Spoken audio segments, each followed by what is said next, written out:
Hai teman-teman, kembali bersama video aku. Ini adalah video tugas tutorial ketiga, pelajaran kelas rangkap. Selamat menyaksikan, semoga bermanfaat. Assalamualaikum warahmatullahi wabarakatuh.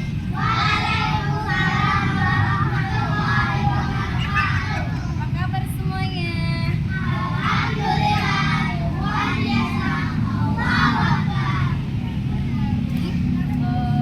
Tampak berbeda dari biasa. Kenapa? Karena di sini Umi bariskan kelas 3 dan kelas 4. Nah, kenapa disamakan barisannya? Biasanya barisannya di depan kelasnya masing-masing. Tapi hari ini berhubung guru kelas 4 tidak masuk, makanya akan disatukan. Nah, ini akan pegang dua kelas hari ini. Jadi kelas 4 dan kelas 3 secara bergantian. Itu berharap kelas 4 nanti tolong kerjasamanya ya, kelasnya dikondisikan dengan baik. Untuk singkat waktu, kita berdoanya di depan kelas ya. Untuk itu pemimpinnya adalah Yuda. Silakan. Kelas 3 ya pemimpinnya.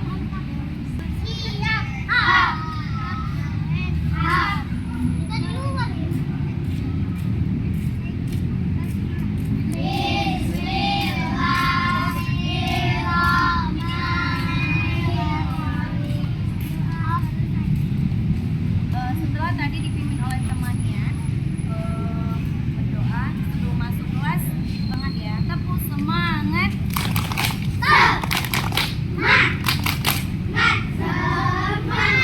Kelas 4 masuk ke kelasnya, kelas 3 masuk ke kelasnya. Silakan masuk.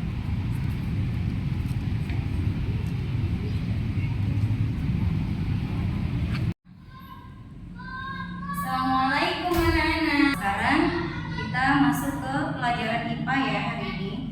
Ambil buku paketnya nak. Baik anak-anak Umi kelas 3. Setelah kemarin kita belajar tentang lingkungan dan kesehatan, kita jadi tahu apa itu lingkungan yang sehat, lingkungan yang tidak sehat.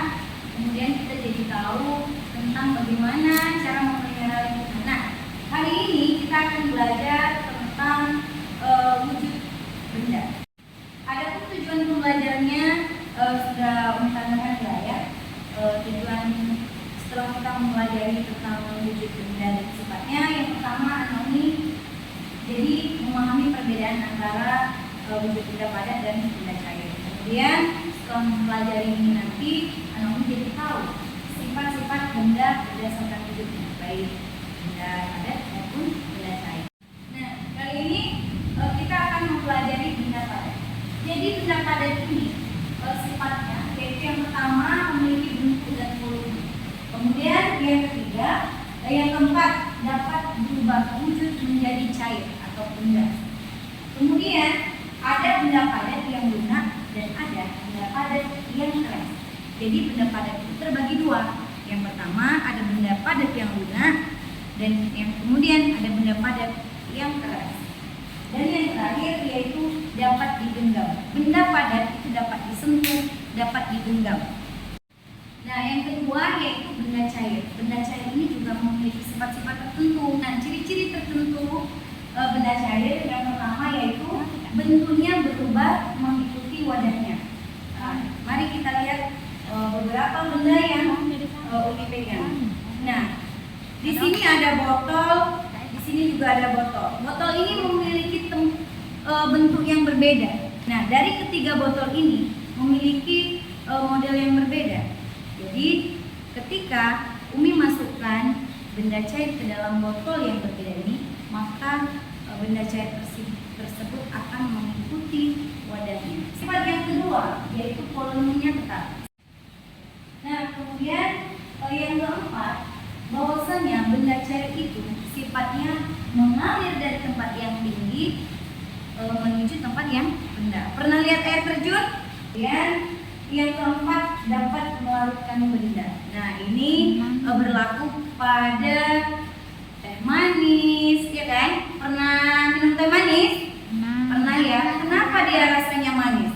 Karena dia dikasih gula. Nah, gula itu kan benda padat. Nah, ketika kita masukkan ke dalam air, dia bisa larut. Nah, seperti garam, gula, kemudian dapat meresap melalui celah-celah kecil. Coba Anak Umi lihat air hujan. Jadi, sederas apapun hujan yang jatuh ke bumi, sebanyak apapun air yang jatuh dari langit, maka dia akan tiba-tiba udah nggak ada lagi di tanah. Kenapa? Karena sifat air adalah meresap ke dalam celah-celah kecil, yaitu celah-celah tanah. Kemudian tidak dapat digenggam. Jadi sifat zat cair tersebut tidak dapat digenggam. Kalau benda padat tadi dapat digenggam, tapi kalau benda cair itu tidak dapat digenggam. Nah, jadi itulah tadi pembelajaran terkait wujud benda, yaitu benda padat dan benda cair. Nah, kesimpulannya, jadi setiap benda itu memiliki sifat dan ciri-ciri yang berbeda. Jadi, baik anak-anak Umi, setelah tadi Umi menjelaskan tentang materi wujud benda padat dan benda cair, di sini Umi sudah siapkan beberapa latihan soal-soal di mana ini untuk melihat seberapa jauh kalian memahami materi pada hari ini, ya. Nah, nanti ini dikerjakan dengan baik dan kondusif ya, karena Umi akan meninggalkan kelas ini dan akan ke kelas 4.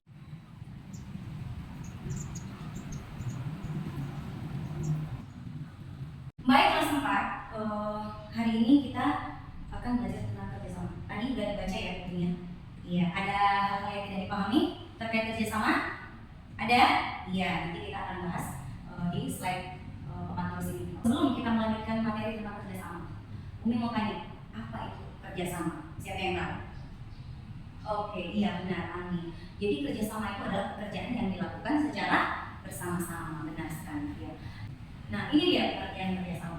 Jadi menurut Kamus Besar Bahasa Indonesia, bahwasanya kerjasama itu adalah kegiatan atau usaha yang dilakukan oleh beberapa orang untuk mencapai tujuan bersama. Artinya, kerjasama adalah kegiatan atau aktivitas yang dilakukan bersama orang lain, baik itu rekan, teman, saudara, atau siapapun. Intinya kerjasama itu adalah pekerjaan yang dilakukan oleh lebih dari satu orang, yang mana pekerjaan itu dilakukan bersama-sama untuk mencapai tujuan bersama. Kemudian, apa sih manfaat kerjasama itu? Kenapa kerjasama? Kenapa pekerjaan itu nggak dilakukan sendiri aja? Nah, seperti itu ya kan? Nah, ternyata kerjasama itu ada manfaatnya. Ada banyak sebetulnya, cuma yang disampaikan di sini ada 4. Yang pertama apa? Yang pertama, memudahkan pekerjaan yang sulit. Jadi pekerjaan sulit itu jika dilakukan dengan cara bersama-sama, jika diselesaikan secara bersama-sama, maka pekerjaan itu akan terasa ringan. Dan yang kedua, yaitu meringankan pekerjaan yang berat. Pekerjaan yang seberat apapun ketika dikerjakan secara bersama-sama akan terasa ringan. Kemudian yang ketiga, yaitu meningkatkan rasa kekeluargaan, yaitu belajar untuk tidak egois. Nah, namanya juga manusia, pemikiran dan hatinya berbeda. Nah, dengan adanya kerjasama akan menurunkan ego, karena mereka ingin mencapai tujuan bersama. Oke, nah kita akan lihat contoh kerjasama di kelas. Yang pertama, contoh pekerjaan di kelas, kerjasama di kelas itu yaitu kerja kelompok. Kemudian melakukan piket kelas sesuai jadwal yang disepakati. Nah, 5 orang, ada yang nyapu, ada yang buang sampah, ada yang susun sepatu yang berserakan, kemudian ada yang ngepel. Nah, ketika pekerjaan itu kalian lakukan bersama-sama, maka pekerjaan itu akan terasa ringan. Coba kalau yang bikin 1 orang, terasa berat tidak? Kemudian kerja bakti. Nah, kerja bakti ini kita lakukan setiap hari Sabtu ya di sekolah ini. Jadi kerja bakti itu ada yang cabut rumput, ada yang siram bunga di taman. Kalian bayangkan kalau pekerjaan itu dilakukan oleh 1 orang siswa, dia akan terasa berat. Kemudian contoh kerjasama di rumah. Nah, jadi di rumah juga harus bekerja sama, karena di rumah ada keluarga, ya kan? Ada ayah, ibu, kakak, adik, ya kan? Nah, di sini contoh yang pertama yaitu membereskan mainan. Jadi jika kamu lihat adik kamu main, mainannya berserakan, dibantu untuk membersihkan, memberesi mainannya. Yang kedua, membantu ibu membersihkan rumah. Ini berkaitan dengan poin 1. Contohnya kamu bisa membantu menyapu rumah, atau mencuci piring, atau menyapu halaman. Yang ketiga adalah membantu ayah merawat kebun. Nah, anak-anak ini kan udah kelas 4, artinya sudah bisa membantu ayahnya. Ikut ayah ke kebun, bantulah ayah merawat kebun. Nah, di sini ada kesimpulan tentang kerjasama. Sebelum Umi berikan kesimpulan, ada yang ingin bertanya? Sudah jelas? Oke. Oke, sudah jelas. Baik. Jadi kesimpulan dari materi kerjasama yaitu bahwasanya kerjasama adalah pekerjaan yang dilakukan secara bersama-sama, baik dengan teman, dengan orang lain, keluarga, ataupun siapapun. Lakukan untuk mencapai tujuan bersama. Tujuan kerjasama yang pertama, meringankan pekerjaan yang berat, memudahkan pekerjaan yang sulit, meningkatkan rasa kekeluargaan, dan yang terakhir yaitu menurunkan rasa egois. Kemudian contoh kerjasama di rumah. Yang pertama, membantu ibu membersihkan rumah, kamu bisa nyapu, ngepel, membantu beresi mainan adik, ataupun mencuci piring. Itu saja terkait dengan kerjasama. Di sini Umi akan memberikan tugas.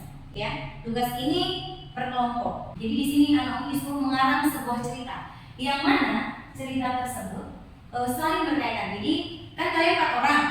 Jadi 4 orang ini yang pertama kalian menentukan tema cerita. Nah, di sini anak Umi yang pertama menentukan tema cerita. Temanya apa? Ya. Kemudian tentukan karakternya. Jadi ada 4 orang, berarti nanti ada 4 karakter yang dari karakter tersebut anak Umi memiliki peran masing-masing. Silakan dikerjakan setiap kelompok. Kelasnya tetap tertib karena Umi akan kembali ke kelas 3. Oke, bagaimana kelas 3? Apakah sudah selesai tugas yang Umi berikan? Sudah? Oh, masih ada yang belum selesai ya? Oke. Bagaimana kelas 4? Apakah sudah selesai tugas yang Umi berikan tadi tentang cerita? Oke, sudah selesai ya. Silakan dikumpulkan. Karena setelah dikumpulkan, Umi akan acak nanti satu-satu ke depan berkelompok ya, ke depan untuk menampilkan cerita yang telah dibuat. Baik, penampilan pertama yaitu kelompok Mawar. Terima kasih untuk kelompok Mawar yang sudah menampilkan hasil diskusi kelompoknya. Bagus sekali.